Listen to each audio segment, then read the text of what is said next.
بسم اللہ الرحمن الرحیم۔ السلام علیکم ورحمۃ اللہ وبرکاتہ۔ معزز سامعین، ایسی پریشانی جس سے نکلنا ناممکن ہو، آیات کریمہ 313 مرتبہ اس نیت کے ساتھ صبح و شام پڑھیں کہ یا اللہ مجھے فلاں گناہ کی دلدل سے نکال دے اور میرے اندر کی جو خرابیاں ہیں ان کو دور کر دے، اور یہ ان حالات کے لیے بھی کہ جن سے نکلنا انسانی عقل کے مطابق ناممکن ہو، جیسے حضرت یونس علیہ السلام کے حالات کہ مچھلی کے پیٹ میں سے نکلنا ناممکن بات ہے۔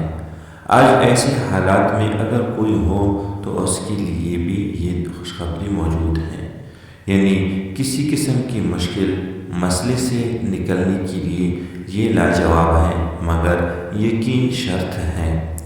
نبی اکرم صلی اللہ علیہ وسلم کو جب کوئی کام سخت تکلیف و پریشانی میں ڈال دیتا تو آپ یہ دعا پڑھتے، یا حی یا قیوم برحمتک استغیث، اے زندہ اور ہمیشہ رہنے والے، تیری رحمت کے وسیلے سے تیری مدد چاہتا ہوں۔ جزاک اللہ خیرا کثیرا۔